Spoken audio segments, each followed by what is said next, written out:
The bank works only with brokers, and so there's always look up. If you think about it, there's a lot of mortgage managers in there that they don't have branches, and they got really good rates, better than big banks, but the money comes from a national bank, so and the money is cheaper.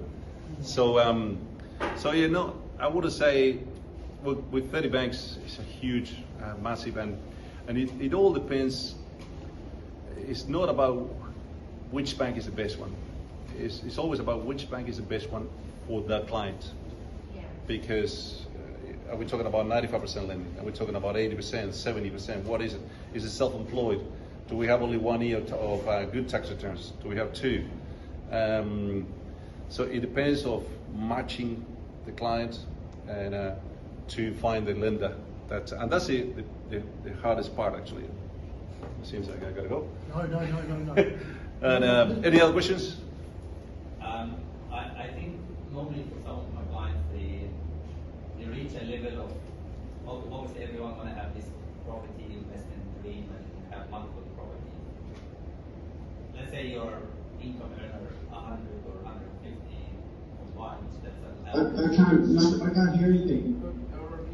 Repeat the question. Pedro will repeat the question when it's finished. Yeah. How to make sure that we keep buying properties? Are they looking more for capital growth, cash flow? You as a how not to? Pedro, can you repeat the question? Sure. Pedro will repeat the question. Okay, as soon as how to be able to borrow more properties? Okay, Mohammed is asking the question about okay, if you want to become a property investor and you're earning around 100,000 or 150,000 income, how do you manage to keep borrowing to buy investment properties? Okay, I always say when the time comes that I got enough trust with the client that I can go straight, hey, this is what I need to do, because there's a lot of pride actually sometimes. It's hard to. The biggest challenge is most of the time is to the client say, hey, this is reality, this is your expectations. I need to put you back down a bit, and that's the biggest challenge. And so one of the things I always say, hey. The bank is your friend, it's your best friend. Your borrowing capacity, you gotta look after your borrowing capacity, you gotta look after your credit score and credit report as your wife. And sorry, I shouldn't say that. And but that's the main thing. Get rid of the bad debts. Bad debts, that's step number 1. You know, SIP pay, after pays, credit cards, store card. Get rid of that. That will increase your borrowing capacity. Reduce the living expenses, right?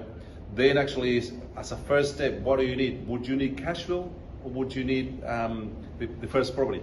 Is it cash flow that you need, or is it actually tax deductions? If it's cash flow, all right, the type of property you will need in order to give you that.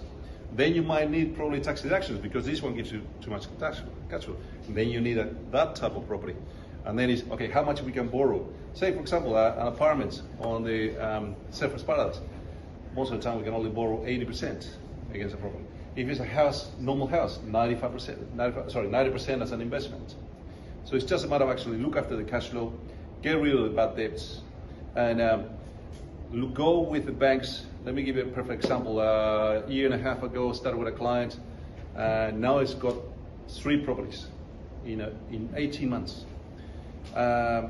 He had a basic loan, living in a Broadbeach Waters, beautiful house, tons of equity, basic loan, and I went, love the bank, and I said, you're gonna have to change banks. Why? Because this bank is not good enough for what you want to say, what you want to do. You want a bank that is good on investments and the borrowing capacity and how much they can lend you. Some banks they can lend you up to $200,000 more than others. That's important to know too. So anyway, we just he's going to settle now on the 9th, a nice apartment in Belly Hills, 1.5 million apartment in Belly Hills. That will be his retirement place, and he got rid of all the credit cards. He had $50,000 credit card limits when I met him. And I said to him, "You're gonna have to get rid of this one." And he went, "No way, I don't want it because I like the points. You want this or that." And it took me a while to convince him. Now he's listening to me. So it takes a while until you know, show them that why, and show the numbers. But, any questions? Good on you, mate. Thank you. Thanks, mate. Thank you. Well done. Under extreme pressure. Well done, Pedro. Thanks for that. And look, you can't compensate for experience. I think Pedro shows he's got a lot of experience. He's been doing this a long time, and he looks after his client.